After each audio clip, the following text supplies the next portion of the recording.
Hello बच्चों, आज मैं आपका नया चैप्टर स्टार्ट करने जा रही हूँ, कार्बन और उसके यौगिक। ठीक है। तो इससे पिछली कक्षा में भी आपने पढ़ा है कि हमारे आसपास क्या है, बहुत सारे तत्व मौजूद हैं, जैसे ऑक्सीजन हो गया, नियॉन, फ्लोरीन, मैग्नीशियम, एल्युमिनियम। इस तरीके से 1 से लेकर 20 तक के तत्वों के बारे में आपने तत्वों को याद किया है, और उनकी परमाणु संख्याएं भी साथ में मैंने आपको याद करवाई थी। ठीक है, परमाणु संख्याएं याद करवाई थी। इसी तरीके से क्या है, इन सभी तत्वों में जो हमने जिसके बारे में इस 10th क्लास में पढ़ना है, वो कौन सा तत्व है? कार्बन। कार्बन के विषय में हम पढ़ेंगे। कार्बन जो होता है बहुत ही, वैसे तो सभी एलिमेंट्स जो होते हैं, सभी तत्व इम्पॉर्टेंट है अपनी जगह, लेकिन हम कार्बन के बारे में ही क्यों पढ़ रहे हैं? कार्बन उनसे बनी हुई चीज़ों के, उनसे बने पदार्थों, यौगिकों के बारे में क्यों पढ़ रहे हैं? क्योंकि लगभग जो हमारे आसपास जितनी भी वस्तुएं हैं, उनमें जो है मैक्सिमम जो होता है, सबसे ज़्यादा जो होता है, वो कार्बन उपस्थित होता है।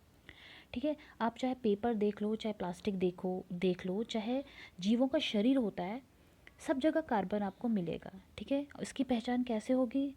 सपोज़ हम किसी चीज़ को जलाते हैं, प्लास्टिक को जलाते हैं या कागज़ को जलाते हैं, तो हमें क्या देखने के मिलता है? उसमें हमें जो अवशेष मिलता है, काले रंग का अवक्षेप जो प्राप्त होता है, वो हमें दिखाता है, दर्शाता है कि इसमें कार्बन उपस्थित है। ठीक है। कार्बन की पहचान है ब्लैक ब्लैक अपशिष्ट के रूप में, उसकी अवशेष के रूप में उसकी पहचान होती है। इसी तरीके से आप देखेंगे डायमंड यानी कि हीरा। हीरा क्या है? कार्बन है। हीरा आप देखोगे शाइन कर रहा है, लेकिन क्या है? कार्बन का क्या है? अपरूप है। कार्बन के 2 अपरूप कौन से? एक तो हीरा हो गया। क्वेश्चन ये आता है कि कार्बन के अपरूप कौन से, तो कार्बन के अपरूप कौन से? एक हीरा हो गया, दूसरा ग्रेफाइट। अब ग्रेफाइट कहाँ प्रेजेंट होता है? आपने देखा होगा, जो सेल होती है, जैसे टॉर्च में जो सेल होती है, उसमें आपका ग्रेफाइट प्रेजेंट होता है, उपस्थित होता है। ठीक है। वैसे ही आपका जो पेंसिल की नोक है, वो भी क्या है? आपका कार्बन है, यानी कि ग्रेफाइट है, पेंसिल की नोक हो गई। ठीक है। उसी तरीके से और कार्बन कहाँ है? जैसे आपका प्रिंटर की जो इंक होती है, ठीक है, कोई भी, जैसे आप सामने देख रहे हो ये पेज जो है, इसमें जो ब्लैक रंग से जिस उससे लिखा है, पेन से फोटोस्टेट आप निकालते हैं, तो ब्लैक रंग से, ब्लैक इंक से छपा हुआ आता है, तो वो भी क्या है? एक प्रकार से वो क्या है? कार्बन है। तो कार्बन बहुत ही इम्पॉर्टेंट तत्व है। और के परमाणु को सॉरी कार्बन का संकेत क्या? कार्बन को हम किस तरीके से दर्शाते हैं? सी से। ठीक है। जैसे हाइड्रोजन को हम एच से डिनोट करते हैं, ठीक है, ऑक्सीजन को ओ से, और नाइट्रोजन को एन से करते हैं, उसी तरीके से कार्बन को हम किससे करते हैं? सी से डिनोट करते हैं। दूसरा, कार्बन की परमाणु संख्या क्या होती है? कार्बन की परमाणु संख्या क्या है? 6 है। बहुत ही इंपॉर्टेंट है, 6 है। अब देखो क्या होता है कि कार्बन का जो परमाणु होता है किस तरीके से होता है, या कोई भी तत्व है उसका जो परमाणु इस तरीके से होता है, ये परमाणु है, और बीच में क्या होता है? आपका प्रोटॉन और न्यूट्रॉन उपस्थित होते हैं, और चारों तरफ क्या होती है? बहुत सारी कक्षाएं होती है, किसी में एक कक्षा होती है, किसी में 2 होती है, और इन कक्षाओं में क्या होता है? इलेक्ट्रॉन्स क्या करते हैं? रिवॉल्व करते रहते हैं, इलेक्ट्रॉन्स घूमते रहते हैं। तो कार्बन की परमाणु संख्या 6 है, मतलब कि कार्बन के पास कितने इलेक्ट्रॉन हैं? 6 इलेक्ट्रॉन हैं, और उनको क्या करना है? इन कक्षाओं में क्या करना है? घूमना है। तो किस तरीके से? जो पहली कक्षा है, जो के कक्षा होती है, के शेल बोलते हैं जिसे, इसमें कितने इलेक्ट्रॉन आते हैं? 2। क्योंकि जब हम इनका इलेक्ट्रॉनिक विन्यास करते हैं, तो 2 4 की अवस्था हमको देखने के लिए मिलती है इलेक्ट्रॉनिक विन्यास में। पहली कक्षा में 2 इलेक्ट्रॉन्स, और दूसरी कक्षा में कितने होते हैं? 4 इलेक्ट्रॉन होते हैं। ठीक है। क्योंकि रूल क्या है इलेक्ट्रॉनिक विन्यास करने का? पहली कक्षा में 2 इलेक्ट्रॉन फिल होंगे, दूसरी कक्षा में 8, फिर 18, फिर 18, इस तरीके से चलता है। अब बात करते हैं हम सहसंयोजी आबंध। अब देखो क्या है कि कार्बन जो होता है, किसी भी अन्य तत्व के साथ अगर जुड़ेगा, ठीक है, किसी भी अन्य तत्व के साथ अगर वो जुड़ता है, तो किस तरीके का इनके बीच में क्या होता है? बंध होता है, बॉन्ड होता है। उस बॉन्ड का नाम है सहसंयोजी आबंध। वैसे तो जो बंध होते हैं, कोई भी तत्व अगर आपस में जुड़े हुए हैं, ठीक है, कोई भी तत्व अगर आपस में जुड़े हुए हैं तो उनके बीच में क्या होता है, एक बॉन्ड होता है, बंद होता है। ठीक है, 2-3 प्रकार के जो है बंद आपको देखने के लिए मिलते हैं, जैसे आपका इलेक्ट्रोवेलेंट बॉन्ड हो गया। ठीक है, जैसे आपका कोवेलेंट बॉन्ड हो गया, कोऑर्डिनेट बॉन्ड हो गया। तो ये बॉन्ड के बारे में आप पढ़ोगे, लेकिन अभी आपको कौन सा बंध पढ़ना है, सहसंयोजी। अब सहसंयोजी आबंध क्या होता है, देखो, दो परमाणुओं के बीच में इलेक्ट्रॉन के युग्म की साझेदारी के द्वारा बनने वाला आबंध सहसंयोजी आबंध होता है। देखो, हमें पता है कि कार्बन की जो इलेक्ट्रॉनिक विन्यास में क्या होता है, 2 और 4 इलेक्ट्रॉन है। ठीक है, और जबकि रूल क्या कहता है, 2, 8, 8, इस तरीके से रूल कहता है कि पहली कक्षा में तो 2 हैं, ठीक है, दूसरी कक्षा में 8 होने चाहिए। लेकिन कार्बन के पास कितने इलेक्ट्रॉन्स हैं, ओनली 6 इलेक्ट्रॉन है। ठीक है, जिसमें से पहले उसने 2 भर दिए, बाद में 4 भरे।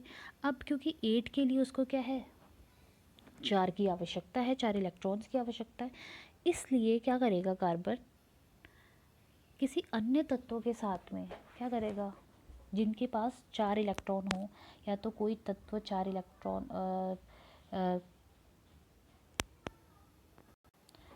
4 तत्व लेके 4 इलेक्ट्रॉन्स लेके, कोई तत्व 4 इलेक्ट्रॉन्स लेके आए। ठीक है, जैसे कि हम देखते हैं कार्बन के जो 4 इलेक्ट्रॉन हैं, लास्ट कक्षा में जो इलेक्ट्रॉन होते हैं उनको हम बोलते हैं वैलेंस इलेक्ट्रॉन, यानी कि संयोजी इलेक्ट्रॉन। 3, 4 इस तरीके से 4 इलेक्ट्रॉन होते हैं। अब हाइड्रोजन जो होता है उसके पास केवल अपना, क्योंकि हाइड्रोजन की परमाणु संख्या कितनी है, 1 है, उसके पास केवल 1 इलेक्ट्रॉन्स है। अब कार्बन को कितने चाहिए, क्योंकि कार्बन के पास ऑलरेडी 6 हैं, उसको 4 इलेक्ट्रॉन और चाहिए। तो क्या होगा, 1 नहीं बल्कि 4 हाइड्रोजन की ज़रूरत है, क्योंकि 1 हाइड्रोजन के पास तो 1 ही इलेक्ट्रॉन है। जब 1 हाइड्रोजन आएगा इधर, ठीक है, अपना इलेक्ट्रॉन लाएगा, ठीक है, तो इनके बीच में क्या होगा, एक बॉन्ड बन जाएगा। इसका बॉन्ड का मतलब ये है, हाइड्रोजन अपना इलेक्ट्रॉन कार्बन के साथ, अपना इलेक्ट्रॉन क्या कर रहा है, कार्बन के साथ शेयर कर रहा है।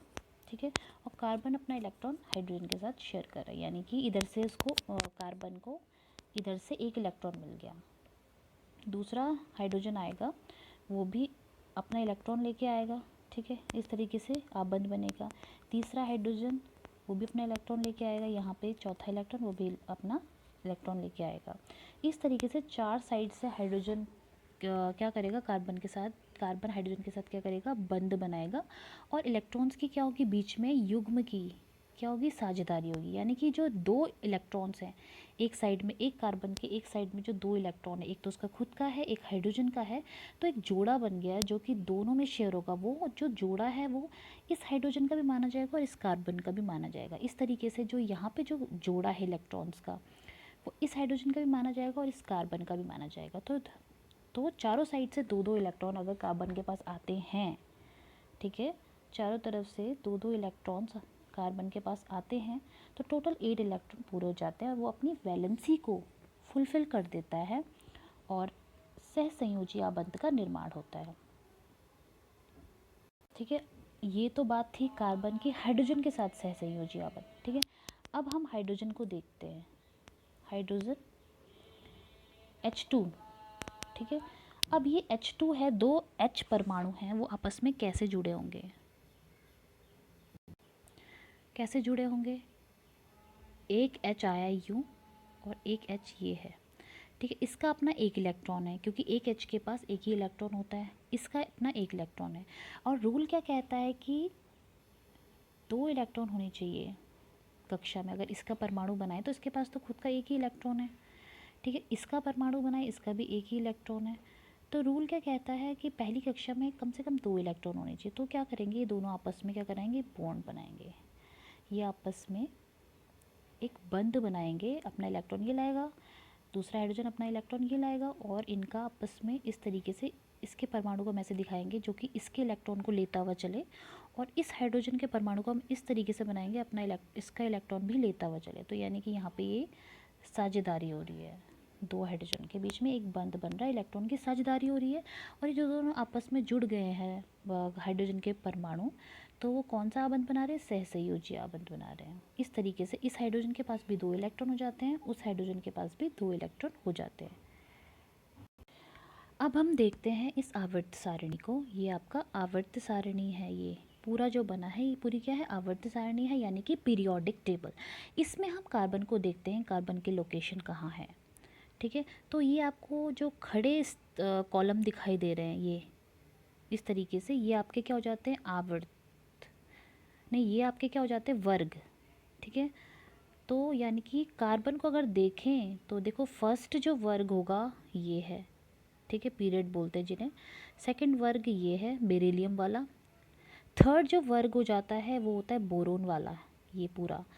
फोर्थ वर्ग है ये कार्बन वाला, ये तो यानी कि कार्बन कहाँ प्रेजेंट है, फोर्थ वर्ग में प्रेजेंट है।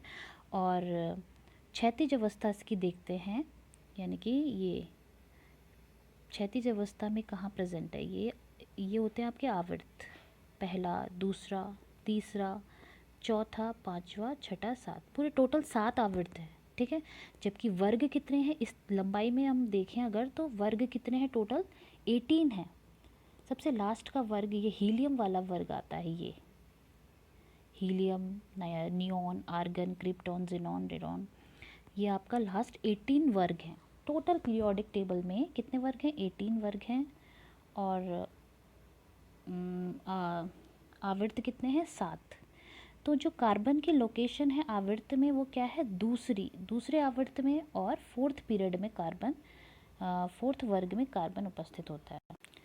अब इसके पास हम देख लेते हैं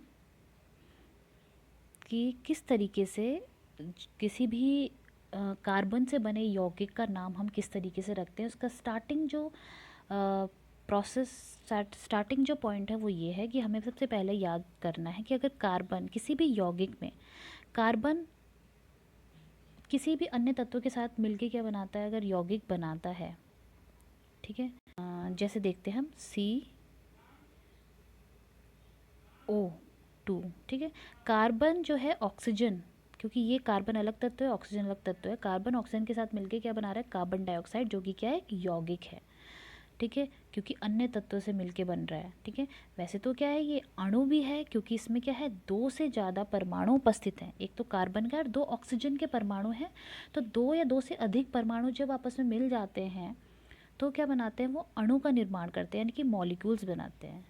ठीक है, तो यौगिक में हम देखेंगे इसी तरीके से कार्बन के बहुत सारे यौगिक हो जाते हैं, जैसे कि CH देखते हैं हम, CH4, ठीक है, C2H5OH, ठीक है, ये हो गया, ये भी कार्बन के यौगिक। तो आप देख रहे होंगे कार्बन इसमें 2 है। ठीक है, कहीं पे आप देखोगे कार्बन 1 होगा, ये देखो, कहीं पे आप देखोगे कार्बन 3 भी हो सकते हैं।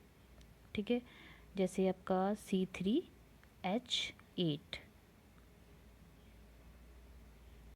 तो इसी तरीके से कार्बन की संख्याएं कितनी हैं उसके अकॉर्डिंग उसका नाम रखा जाएगा। ठीक है, अगर एक कार्बन उपस्थित है, एक कार्बन अगर उपस्थित है तो हम क्या लगाएंगे, नाम रखने से पहले हम क्या करेंगे, यौगिक का नाम रखने से पहले हम उसे मैथ बोलेंगे। ठीक है, 2 कार्बन है तो क्या आएगा, एथ आएगा, 3 कार्बन है तो प्रॉप आएगा, 4 कार्बन है तो ब्यूट आएगा, 5 है तो हेप्ट आएगा, 6 है तो हेक्स आएगा, 7 है तो हेप्ट आएगा, 8 है तो ऑक्ट आएगा, 9 है तो नॉन आएगा, 10 है तो डेक आएगा, 11 है तो अनडेक आएगा। तो आप कम से कम 10 तक का आप याद रख लेना कि अगर एक कार्बन है तो हम मैथ कहते हैं। ठीक है, 2 कार्बन है तो क्या है, एथ कहते हो, यानी कि 1 से लेकर 10 तक का आपको कंपलसरी है, आपको याद करने हैं। ठीक है, अब देखते हैं कार्बन और हाइड्रोजन के बने यौगिक। कार्बन और हाइड्रोजन से बने हुए यौगिकों को क्या कहते हैं, हाइड्रोकार्बन। तो क्वेश्चन अगर आता है कि हाइड्रोकार्बन किसे बोलते हैं, तो हमारा आंसर क्या होगा कि हाइड्रोजन और कार्बन से बना हुआ यौगिक क्या होगा, मतलब जिस यौगिक में केवल हाइड्रोजन और कार्बन उपस्थित हो उसे हाइड्रोकार्बन बोलते हैं। जैसे आपके सामने एक एग्जाम्पल है CH4, यानी कि CH4 को वैसे हम क्या बोलते हैं, मीथेन इसका नाम है। और इसमें देखोगे आप कार्बन और हाइड्रोजन है, तो ये क्या है, हाइड्रोकार्बन है। उसी तरीके से C3H8, इसमें क्या है, कार्बन है और हाइड्रोजन है उपस्थित। अगर कार्बन है और हाइड्रोजन भी है तो ये भी हाइड्रोकार्बन्स में आ जाएगा, ठीक है। इसी तरीके से हम देखते हैं CO2 है, अगर इसमें कार्बन तो है पर ऑक्सीजन नहीं है, नहीं सॉरी हाइड्रोजन नहीं है, तो ये हाइड्रोकार्बन नहीं होगा।